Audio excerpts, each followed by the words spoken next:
ती कमान पडली आणि सगळ्यांना त्यांनी फोन करून सांगितलं किंवा त्या तिथे प्रशासनाला सांगितलं. काय वाटलं तुम्हाला? कारण मुख्यमंत्री म्हणले की मिसिंग लिंक बद्दल जे कोणी बोलेल ते सहन करणार नाही. का महाराष्ट्रात 2 महिन्यात तुम्ही ओपनिंग केल्यानंतर ती कोसळली आणि तुम्ही सहन करणार नाही, त्याच्याबद्दल कोणी बोलायचं नाही? काय सहन न करणार का काय? तुम्हाला लोकांनी तिकडे बसवलंय, ज्या लोकांचं नुकसान होतंय, ज्या रस्त्याचं नुकसान होतंय ते आम्ही बोलायचं नाही का? सहन का नाही करणार? मी त्या दिवशी साहेबांचं पण भाषण ऐकलं. मला वाटतं देवेंद्र फडणवीस साहेबांचं पण विधान भवनातनं ऐकलं की मला शिव्या घाला पण महाराष्ट्राला नको. ही महाराष्ट्राला शिवी आहे? तुम्ही केलेलं काम हे 2 महिन्यात कोसळतंय, ही महाराष्ट्राला शिवी आहे? महाराष्ट्राला शिवी ही आहे की तुम्ही कोट्यांमध्ये पैसे देऊन आमदार खासदार फोडताय. तुम्ही आम्ही बोलण्याचा हक्क आमच्याकडनं हिरावून घेताय, ही महाराष्ट्राला शिवी आहे. हे असं आधी कधीच नव्हतं. तुम्हाला जे करायचंय करा, आम्ही बोलणार. तुमच्या चुकांवर बोलतोय, आम्ही महाराष्ट्रावर बोलत नाही आहोत. जिकडे तुम्ही महाराष्ट्रासाठी उत्तम कराल तिकडे उत्तम बोलणार. राज ठाकरेंनी जेव्हा आपल्या भाषणातून या सगळ्या प्रकाराचा उल्लेख केला तेव्हा राज ठाकरेंना प्रत्युत्तर म्हणून सुद्धा मुख्यमंत्र्यांनी विधानभवनामध्येच आणखी त्यावरती स्पष्टीकरण केलेलं आहे. ते मिमिक्री वगैरे मिमिक्री संदर्भात आणि राज ठाकरेंवर टीकात्मक टिप्पणी सुद्धा त्यांनी केलेली आहे. मी बघितलं, मी मिमिक्रीचं ऐकलं. पुढे का सुपारीबाज हा शब्द वापरलेला आहे. भाडेके टट्टूला काही पर्यायी शब्द वापरले. भाडेके टट्टू हे आता महाराष्ट्र बोलायला लागले तुम्हाला? हे सगळे भाडेके टट्टू आहेत का? तुम्हाला अख्खं राज्य बोलायला लागले तुमच्या चुकांवर, तर हे सगळे भाडेचे टट्टू आहेत ज्यांनी तुम्हाला मतदान केलं. आम्ही सुपारीबाज, हा ठीक आहे, चल पुढे. जे लोक तुमच्या कामांवरनं चुका काढतायत, जे काम ज्यांच्यासाठी तुम्ही काम करताय ते पूर्णपणे तुम्ही करू नाही शकत आहात आणि त्याच्यावरती बोलायला नाही पाहिजे, तर आम्ही भाडेके टट्टू. दुसरीकडे ते मित्र देखील म्हणतायत राज ठाकरेंना. ते मित्र आहेत. हे बघा, मैत्री ही, राजकारण आणि मैत्री ही वेगळी गोष्ट आहे. मी मुख्यमंत्री साहेबांना माणूस वाईट नाही बोलत आहे, पण ऍटलिस्ट टीका घ्यायला शिका. मी माणूस वाईट नाही बोलत आहे, पण तुमचं जिकडे काम होतं ते 2 महिन्यात कोसळून पडतंय. आता थँकफुली तिकडे कोणाचा जीव नाही गेला, फक्त तुमचं काम कोसळलं. अख्खं ते बंद पडलेलं 1 दिवस, त्याच्यावरती आम्ही बोलायचं नाही. बरं किती खर्च झाला त्याच्यावर? 1000-2000 कोटी. 1000-2000 कुठून कुठून काय डेन्मार्क स्वीडन काय काय कुठून प्रवास करून आलाय आपल्याकडे ह्याच्यावरती. आणि तुम्ही 2 महिन्यात तो प्रकल्प आपला कोसळतो, ह्याच्यावरती बोलायचं नाही. उत्तम आहे, आमची पण मदत होते. मिसिंग लिंक झालंय, चांगलं आहे. अर्धा तास वाचला पुण्याला जायचं. पण ही कुठची क्वालिटी? नैसर्गिक काय असतं? आणि आधीच्या सत्तेला मला वाटतं की दरवेळेला बोलणं बंद करा. तुम्ही होतात त्या सत्तेत, तुमच्याकडे काम करायला तुम्हाला जबाबदारी नव्हती का तेव्हा? बस करा हे की आधी वेगळ्यांची सत्ता होती, आधी तुमचीच सत्ता होती. वेगळा माणूस मुख्यमंत्री होता किंवा वेगळा माणूस महापौर होता. हे बोलणं थांबवा आता. पण कुठल्याही गोष्टीची अकाउंटेबिलिटी घेताना कोणीही दिसत नाही. म्हणजे जर अकाउंटेबिलिटी भीतीदायक आहे, भीतीदायक आहे. मी तुम्हाला जेन्युइन सांगतो, ऍज अ सिटीजन मी सांगतो, हे खूप गंभीर आहे की कुठचाही माणूस आपल्याकडे अकाउंटेबिलिटी म्हणजे कोणीही आन्सरेबलच नाहीये. आपण प्रश्न कोणाला विचारतोय, प्रश्न विचारल्यानंतर उत्तर येईल की नाही ह्याची आंदोलन करताना पण एक हे असतं की दडपण की समोरचे ऐकणार आहेत की नाही ऐकणार आहेत. का ते दिल्लीमध्ये चालू आहे तसं होणार आहे की एका माणसाचा जीव गेल्यानंतर तुम्ही चालू करणार आहात का ऐकायला?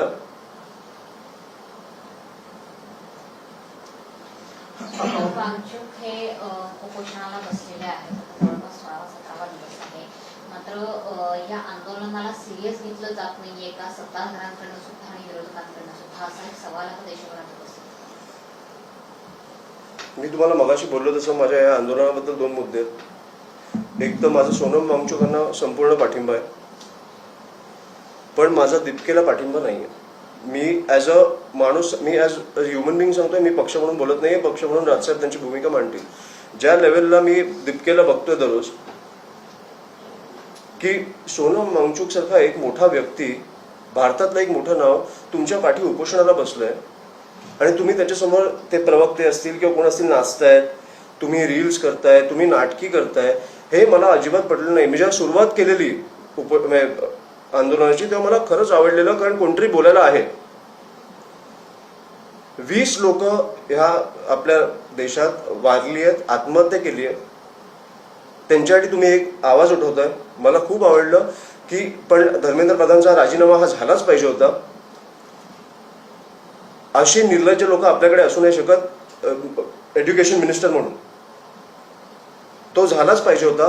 पण तुम्ही ज्या लेवलला सिरियसनेस घालवला आंदोलनाचा ते मला नाही आवडलं. ज्या लेवलला, कारण मी तुमच्यासारखेच मी रील्स बघतोय, ज्या लेवलला खूप सिरियसनेस घालवून टाकला त्यांनी. सोनम वांगचूक बिचारे ज्या लेवलला ते बिचारे 17 दिवस आज उपोषणाला बसलेत आणि इकडे काही गाणी लावून नाचतायत, हे करतायत. मला लोकांना पण हेच बोलायचं की सोनम वांगचूक ह्यांना मला पाठिंबा आहे, मला CJP ला पाठिंबा नाही, पण मला दीपकेला एवढंच विचारायचं आहे, तुम्ही ज्या लेवलला 21 मिलियन कमवलेत त्याचं प्रेशर आलंय का अंगावर की ते तुम्हाला धरून ठेवायचं की ते वाढवायचं आहे का? तुम्ही देशासाठी उतरलाय, देशासाठी उतरलाय ना, तर तुमच्यातलं इमोशन ते बाहेर आलं पाहिजे, लोकांबरोबर कनेक्ट झाला पाहिजे. तुम्ही नाचू नाही शकत, नाटकी नाही करू शकत.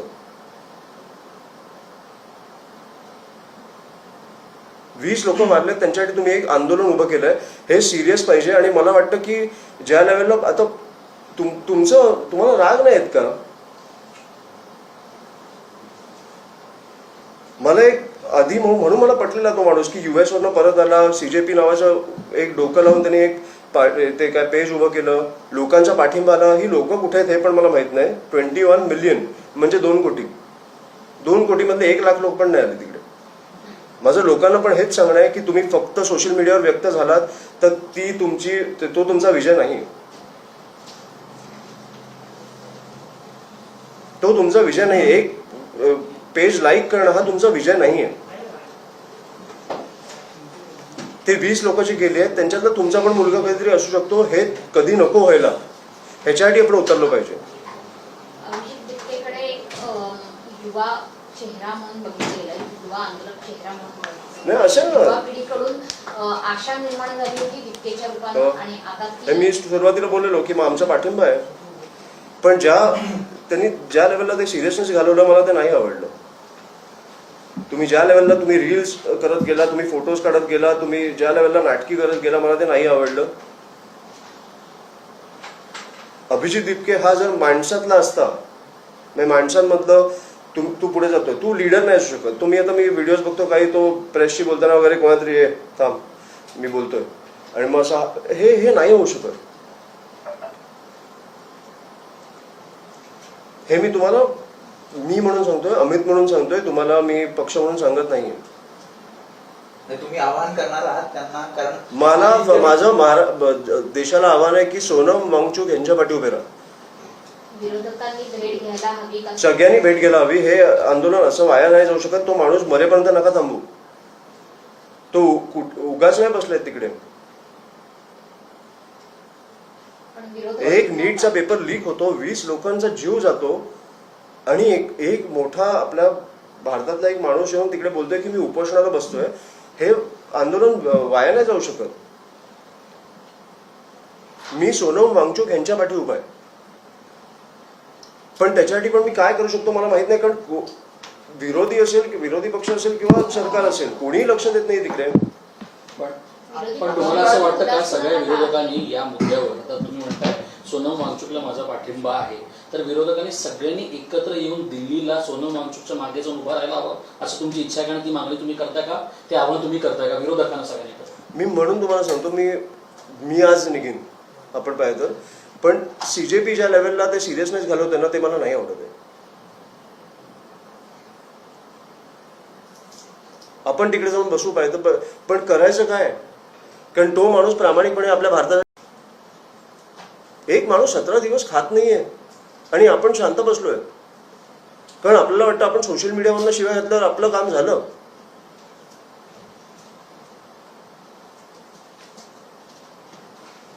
मला पण जेन्युइनली कळत नाही, म्हणून मी तुम्हाला बोललो आंदोलन घ्यायच्या आधी काय हे अशा लेवलला जर तुम्ही एका माणसाची परिस्थिती आणत असाल, थोडं लक्ष द्या.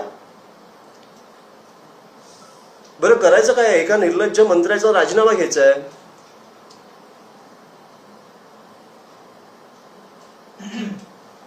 वीस लोकांचा मृत्यू झालाय, 20 लोकांचं सुसाईड झालंय, त्यांनी जबाबदारी घ्यायची आहे. फक्त तुम्ही अकाउंटेबिलिटीच नाही ठेवतात. पण केंद्रीय मंत्री असो किंवा दादा भुसेंच्या पण राजीनाम्याची मागणी झाली असो, ती कुठलीही मागणी मान्य झाली नाही. कारण आता 3 वर्ष आहेत निवडणुकांना. हेच सर आज साहेब बोलत आले की तुम्ही एकदा मतदान केल्यावर संपला विषय, मग तुम्ही कोण, संपला झाला आता की हा मेलात ना मेलात. हे आधी काँग्रेसच्या काळात मला दिसायचं नाही. अण्णा हजारे असतील किंवा कोणी म्हणजे उपोषण कोणतरी दखल घ्यायला जायचं आणि ह्याचं राजकारण नाही केलं पाहिजे. मला वाटतं की ह्या गोष्टीला गांभीर्याने घेतलं पाहिजे माणूस म्हणून. सोनम वांगचूक यांच्यासारखा मोठा माणूस देशाची ओळख खरं तर त्यांनी बनवलेली आहे. अशा माणसाचा बळी जाणं यामध्ये नाहक अशा पद्धतीने जर झालं कदाचित, कारण किती दिवस उपोषणाला झाले आहे, जीव धोक्यात येतो आहे, याला जबाबदार नेमकं कुणाला धरलं पाहिजे, ज्यांनी म्हणजे पंतप्रधानांपासून सगळ्यांना. पण विरोधक सुद्धा याला जबाबदार आहेत का? विरोधक सुद्धा दखल घ्यायला तयार नाही. विरोधकांचं सोडून द्या ना तुम्ही, त्यांना तुम्ही विरोधक म्हणून बसवले ना. सरकारमध्ये कोण आहे, आंदोलन कोणाच्या विरोधात चालू आहे?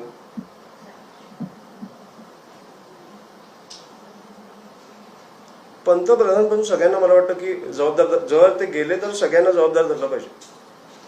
ही कुठची पद्धत? एक माणूस मरतोय तुमच्यासमोर, 17 दिवस उपोषणाला बसलाय आणि समजा गॉड फॉरबिड पण गेले तर काय करणार तुम्ही?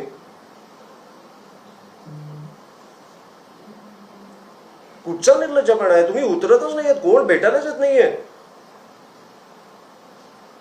आणि हा कुठचा तुम्ही पायंडा तुम्ही पाडताय की तुम्ही चुका केल्यावर तुम्ही आन्सरेबल नाही आहात? ऑफकोर्स आन्सरेबल आहात. हे अमित साटमपासून सगळ्यांना मी लागू करतो. एक माणूस लोकांच्या मृत्यूवर हसतोय, आपण ते विसरलो, पण आपल्याकडे नवीन नवीन गोष्टी येत जातात. मृत्यूवर हसतोय,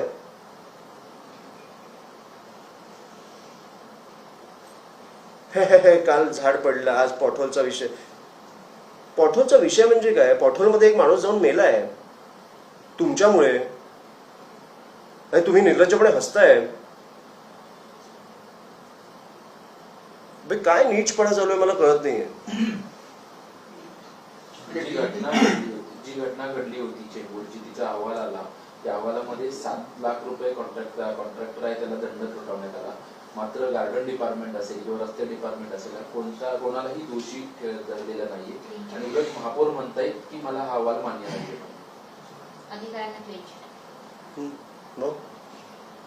माझं काही म्हणणं नाही आता 3 वर्षांनी बोलू, पण 3 वर्षांनी मला वाटतं ते अकाउंटेबिलिटी घेतील.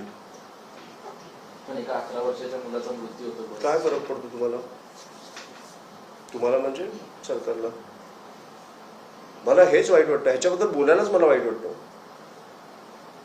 की कोणीही आन्सरेबल नाहीये. म्हणजे तुम्ही एकमेकांवर ढकलताय विषय आणि त्या मुलाच्या जीवाचा किंमत काय तर 5 लाख. 5 लाख फॅमिलीला दिलं झालं. अरे पण त्या परिवाराचा मुलगा गेलाय.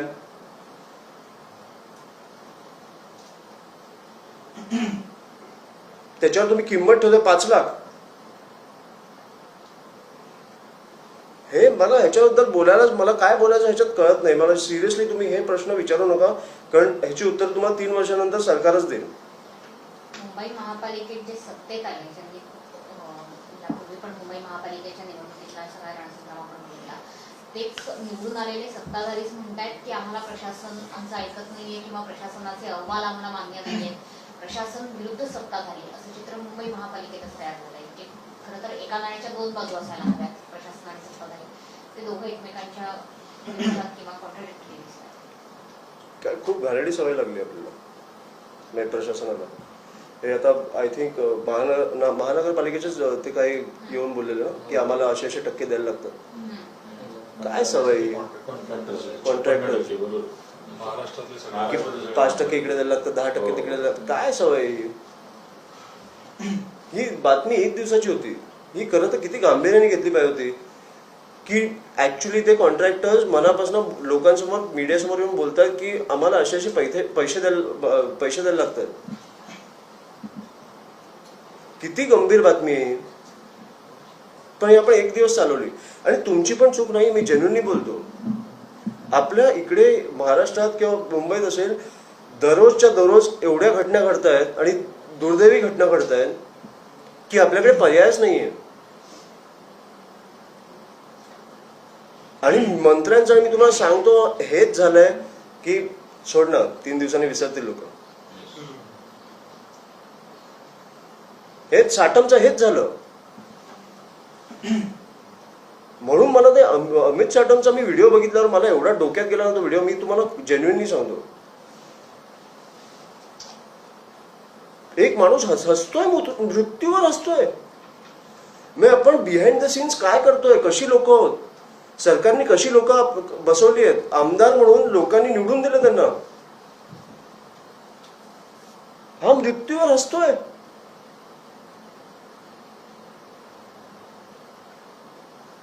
खरंच लाज आहे, लाज ह्या लोकांवर लाज आहे. ह्याच्यावर तुम्ही डिफेंड करताय स्वतःला, मुख्यमंत्री याच्यावर बोलतायत जेन्युइनली.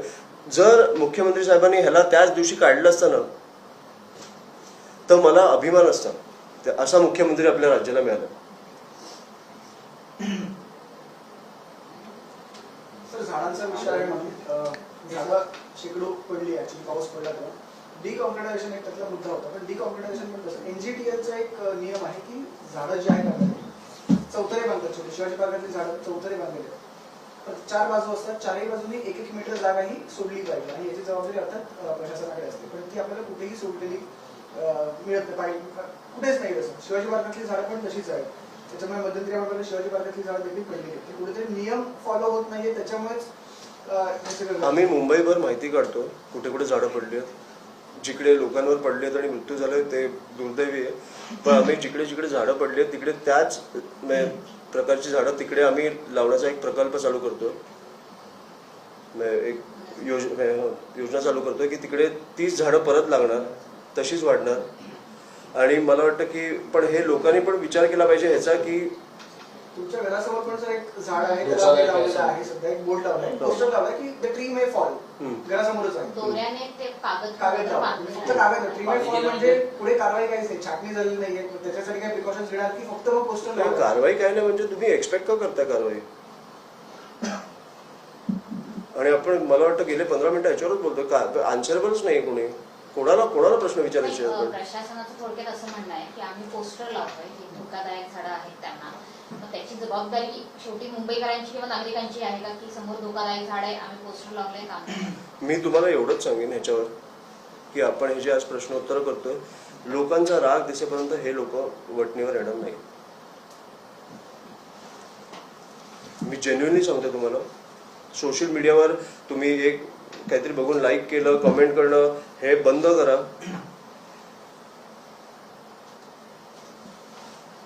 आम्ही आंदोलन केलं किंवा कोणी आंदोलन केलं याच्यावर तर मला वाटतं लोक रस्त्यावर दिसली पाहिजे. तुमचे कॉमेंट्स आणि ह्याच्यात मला तुमचा राग व्यक्त झालेला नकोय.